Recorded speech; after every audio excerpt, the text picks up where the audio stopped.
Shem Yahoud Kouchab et une réflexion intéressante sur la Startup Nation, Israël. Comment se fait-il qu'un pays de moins de 10 millions d'habitants ait autant de startups, autant de compagnies, et il n'y a pas une semaine où il n'y en a pas une qui est rachetée 200 millions de dollars, 400 millions de dollars, sans compter toutes celles qui lèvent des fonds. Inutile de vous faire un dessin, je pense que tout le monde est au courant. On a un pourcentage, un ratio par rapport à la population de start-up, de compagnies de high-tech qui gagnent autant d'argent, qui lèvent autant de fonds, un ratio qui n'est pas normal. Alors on va nous dire oui, c'est le Technion, c'est le génie juif, c'est le génie, etc., etc. Mais vous croyez qu'il n'y a pas des génies en Inde, qu'il n'y a pas des génies en Californie, qu'il n'y a pas des génies en Europe? Mais on est très loin du ratio. Alors j'ai pas de chiffres, mais on est très très très loin du ratio de tous ces jeunes entrepreneurs israéliens qui surfent sur des millions et des milliards. C'est quelque chose de pas rationnel. Donc vous savez que moi je réfléchis pas selon la rationalité et la nature des choses, même s'il faut toujours que Dieu il exerce son contrôle dans le monde à travers des phénomènes qu'on peut expliquer naturellement. Et en fait, vous regardez en général, moi ce que j'ai vu rapidement, quand on regarde le schéma global, on se rend compte que ce ne sont pas des gens religieux et qui sont assez jeunes en général. Ce qui est étonnant parce que, comme nous dit dans le parashat de Vaïtranan, les fameux 3 derniers psukim, ou Meshalem, les Sonai, Alpana et les Avido, c'est une chose très importante. Rachid nous explique là-bas que Akadosh Baruch Hu, les Rechaim, il les paye d'avance pour ne pas qu'ils aient un paiement dans le monde futur, pour leur enlever le monde futur. Et donc, ce phénomène qui a, je sais pas, alors je suis pas, mais peut-être 10, 15 ans, peut-être plus, ce phénomène-là, en fait, est très inquiétant. Il faut toujours comprendre la Torah à l'envers. Parce que comme c'est marqué dans nos textes, qu'Akadosh Baruch Hu, sa manière de voir, le contraire, elle est différente de nous. Donc grâce à la Torah, on peut comprendre un peu comme ce qui est en train de se passer. Donc en fait, en général, quelqu'un dont Akadosh Baruch Hu veut retirer le srout pour pas qu'il ait un accès au monde futur, il va le payer à la fin de sa vie, ou au milieu de sa vie, pour qu'il ait quand même un potentiel de faire tchouva et de revenir. Et souvent, comme on l'a dit, ceux qui font tchouva, ils ont souvent des très grosses difficultés financières. Avec la tchouva, viennent les issourim, ce qu'il faut payer. Et on a expliqué comment faire pour l'éviter. Maintenant, ces jeunes-là, à mon sens, comment moi je comprends les choses, c'est que ce sont des Gilgulim, ce sont des gens qui sont déjà venus 3 fois. Et là, ils sont dans leur 4e incarnation. Et on sait que nos textes expliquent, notamment dans Shara Gilgulim, qu'il y a des gens qui ne corrigent rien dans chaque vie. Et donc ils reviennent au final une 4e fois. Et là, ils sont payés pour les bonnes actions qu'ils ont faites, parce qu'Hachem paye tout rubis sur l'ongle, mais ils sont payés dans ce monde en fonction de ce qu'ils recherchent eux, pour leur propre plaisir, pour qu'ils aient ce monde, pour qu'ils perdent le monde futur. Et si on regarde ces gens, alors j'ai pas fait une étude sociologique parce que ça m'intéresse pas, c'est juste une réflexion. En général, de ce que je comprends, la plupart ils sont à Tel Aviv. Tel Aviv, on sait très bien ce que c'est. C'est une ville anti-Torah, anti-religieuse, à gauche, extrêmement tournée vers la culture grecque, puisque même Rome vient de la culture grecque. Donc l'admiration de l'Amérique. Et d'ailleurs, tous ces gens-là, ils sont tout le temps probablement en voyage entre l'Amérique et l'Asie et Israël.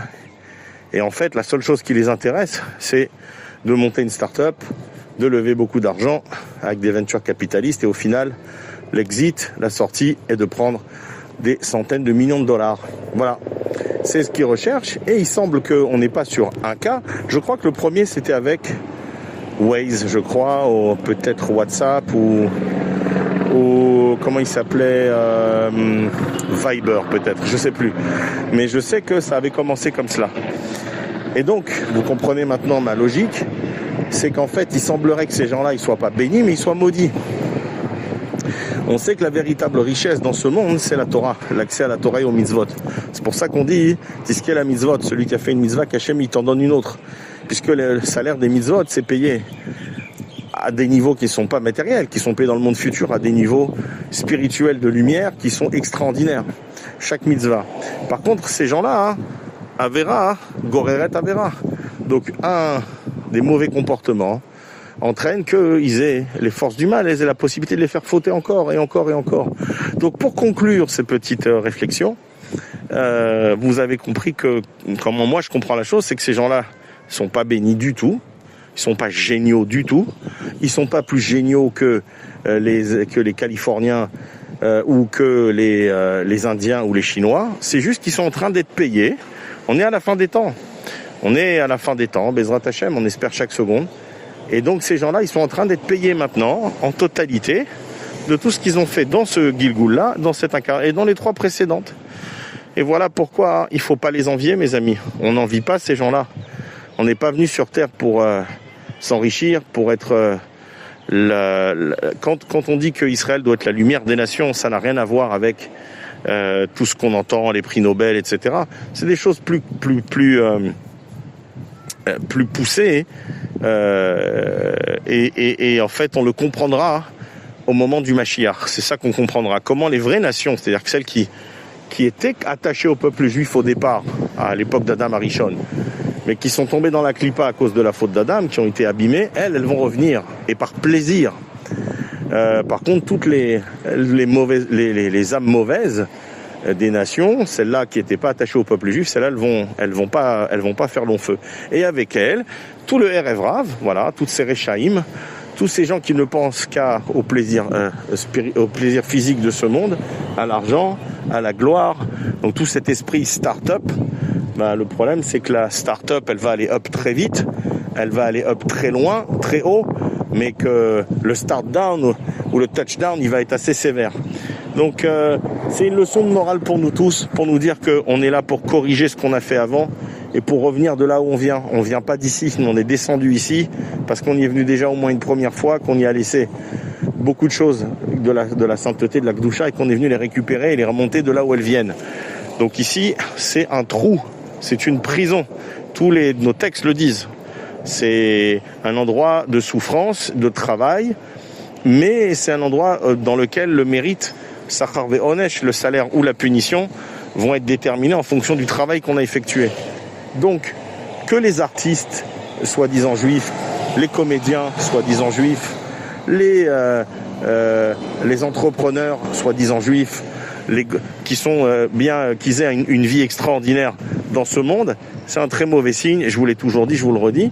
Et donc, nous, on est très contents de ne pas être dans le lot des Letzanim, dans le lot de ceux qui perdent leur temps.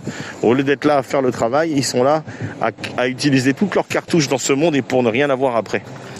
Et pour terminer, malheureusement, vous verrez que tout cela, puisqu'ils sont à la tête, ces gens-là, ils sont à la tête de la technologie, comme le chassidisme, ils sont à la tête maintenant, malheureusement, comme je le dis sans arrêt. Ils sont à la tête maintenant du monde de la Torah, que ce soit Chabad, Breslev, et tous les Admourim, Rechaim, Arurim, eh bien eux aussi, ils sont, et que les politiciens, etc., ils sont à la tête. Vous verrez que ce qu'ils nous disent dans nos textes, qu'à la tête, ce sera le Erev Rav.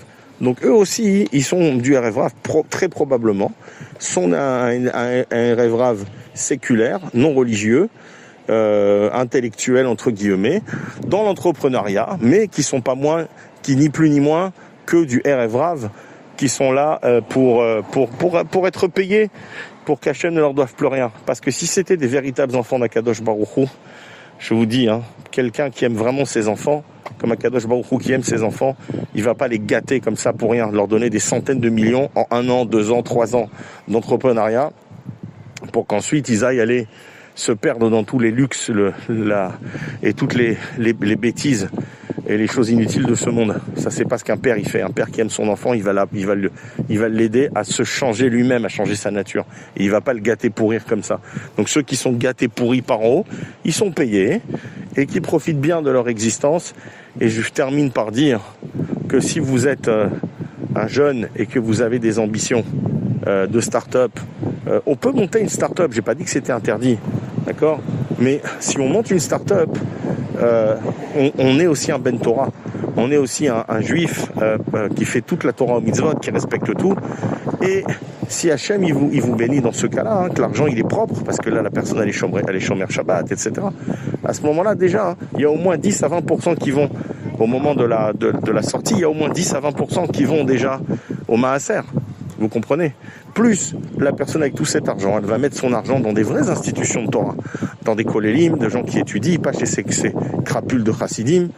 D'accord? Donc, quand la personne elle va faire, c'est comme quand le Zohar il dit celui qui construit sa maison, il doit construire sa maison, les Shem Shamaim, pour que ça soit une maison pour que la Shrina réside et pour qu'il puisse faire son travail, c'est-à-dire Torah ou Mitzvot. Et s'il le fait pas, Chas Veshalom, Zohar il dit à un moment la maison elle sera soit détruite, soit Chas Veshalom, ses enfants ils mourront.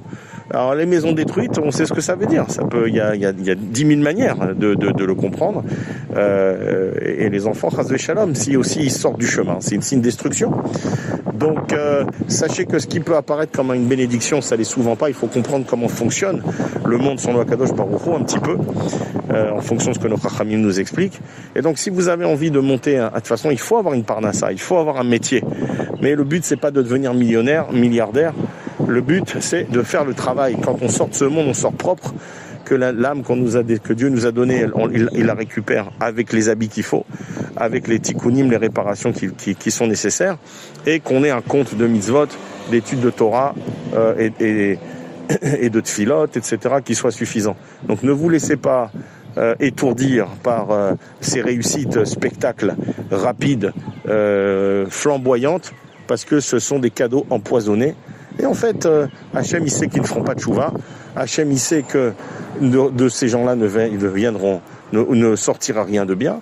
Et donc, ils sont payés d'avance. Baruch Adonai l'olam, amen ve amen.